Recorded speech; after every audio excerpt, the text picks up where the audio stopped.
Welcome inside our New York studios. Week number 6 in college football featured some big games, big schools, and big performances that provided us all with some big game buzz. So, Kevin, which player are you buzzing about after another epic college football Saturday?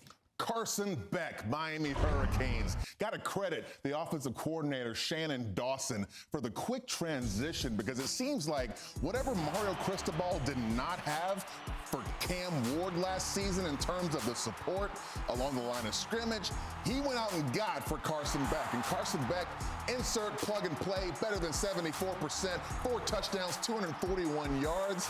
Man, he is in rarefied space in terms of the quarterbacks that are playing at this elite level. He's my number one guy for week number 6. You know what? That's a great pick, and I have to piggyback a little bit on Carson Beck because he's playing unbelievable right now during the biggest moments. Like you said, 4 touchdowns, 0 interceptions. And when you talk about going on the road, Kevin, you've been mentioning all day today, you got to pack your defense, and that's what Miami did, even though they didn't have to leave the state for this in-state rivalry. But that defense just went up a little bit north of Florida, showed up in Tallahassee, and handled business, and Carson Beck did his thing. So is Miami the best team in the country, Kevin? Right now, in my book, I am an AP voter, and I say yes. So I know I'll hear it from people online. I know that I got a Buckeye standing right next to me. But no, we talked about this. I told him earlier in the week, I said, look, the Hurricanes will have the best resume as of now if they win against Florida State, so I got to put them number 1. That's all. Are you telling him to tone it down? He's telling me to pump the brakes on that number 1 thing. I like where he's going with this because if they run the table, clearly they'll be the number 1 team and win the ACC. So. Okay, so you're good on that topic. All right, Cardale, who are you buzzing about here after Saturday number 6? Got to go out west to a game of UCLA, Penn State. Nico Iamaleava had a career day. 5 total touchdowns, 3 on the ground, 2 in the air. And the big thing, the surprising factor, he rushed for over 120 yards in this game and was a true decision maker and difference maker in this game. Shouts out to Nico. Shouts out to UCLA for getting back on track. And, this guy played unbelievable today. Look, you can say that Penn State didn't bring their defense. We can say whatever we want, but a change sometimes is a good thing, right? Yeah. Jerry Neuheisel calling plays. They got a coaching shakeup there. But Nico Iamaleava, agree with you wholeheartedly in terms of playmaker because, man, what he did today, how he commanded this offense, how poised he was in the pocket, and like you said, his decision-making process, whether to run, pass, pull it down versus man coverage, I mean, he was spot on all day today. Dominating performance. Back-to-back losses for Penn State for the first time since 2021. How warm does this make? I hesitate to ask it, but how warm does it make James Franklin's seat? I mean, unfortunately, because of his contract and understanding what his buyout is, I don't think it make it as warm. But the conversations continue to come back up. Now, it's not just about can't get it done versus top opponents, not just in a big team, but around college football. Now it's like you guys go across country and lose to a team who haven't even really got a head coach right now, an intern head coach, and they got their first win versus you guys. And not just that, it's the way you guys look in this loss. They could not get off the field. UCLA was had over, I think, 60% of their third down conversions, double the time of possessions, and clearly dominated the running game. Looked bad. It's a cardinal sin for a coach under question or a program that has a little bit of doubt surrounding it to go on the road and lose to a team that you're not supposed to lose to. Yeah. Okay. That's unfortunately what makes the situation worse. I get you on the whole big game James thing, but this is a scar. Right now, Penn State needs to double down, go back to the drawing board, and come out and put their best foot forward. Okay, I'm going to call my own number here. The guy I'm buzzing about is Ohio State quarterback Julian Sayin. The Buckeyes' big man on campus played another stellar game for the nation's #1 team, going 23-27 for 326 and 3 touchdowns.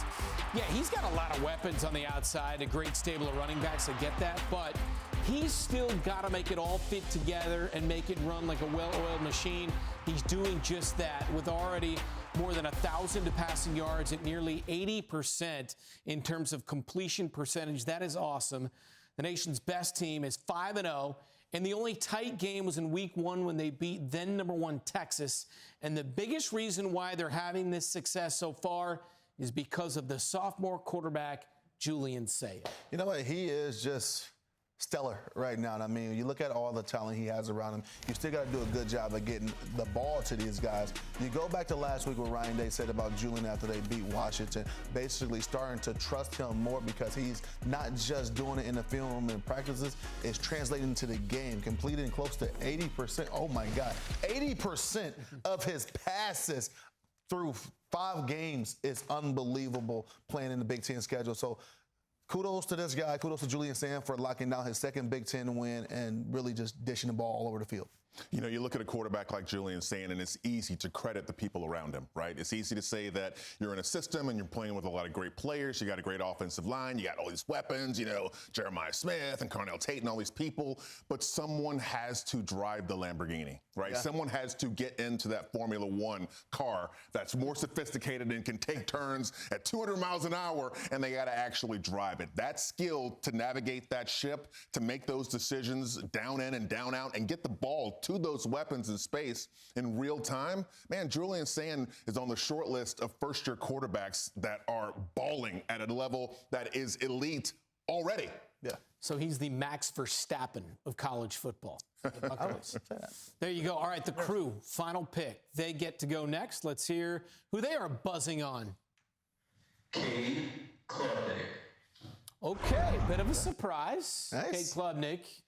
This team has fallen from the rankings. He's been up and down so far this season, kind of a lightning rod for criticism. But against North Carolina, a couple of teams that desperately needed wins, it was Clemson dominating, and he was a huge reason why. Cade Klubnik's performance was just what the doctor ordered for Clemson. Look, in terms of what he did on the field, 400 yards, nearly 400 total yards, but 254 yards passing, 4 touchdowns, no interceptions, kind of looking a little Carson Beckish in the numbers. But look, again, the decision-making, this is the level of quarterback play that coming into this season, the combination of offensive coordinator Garrett Riley and Cade Klubnik in their 3rd year together, this is what you thought that they would produce, right? And I know it's a lesser team in North Carolina, but these are conference games. So from here on out, every team, no matter how good you are, has to go out and do it with everyone knowing that you're coming. So hats off to try and get back on track for the Clemson Tigers. You know, I don't care about the lesser teams on paper because, like you said, Kevin, you still got to go out there and play. Because as we remember a few short weeks ago, Clemson almost lost to Troy at home. Cade Klubnik, this was a big game for him to boost his confidence. When you can complete, when you can have more touchdowns than incompletes, I don't care who you are. That's going to do something for your confidence and moving forward. So hopefully this game not just put Cade Klubnik back on track and his confidence and the talent that we know he is, but Clemson as a team as well. This has happened the last couple of years where early on we have big question marks in the first month of the season, month and a half about this Clemson team. They circle the wagons. Last year they ended up in the playoff. Not saying it's going to happen, but perhaps they run the table the rest of the way. And who knows? That is our big game buzz segment from Saturday, number 6 in college football.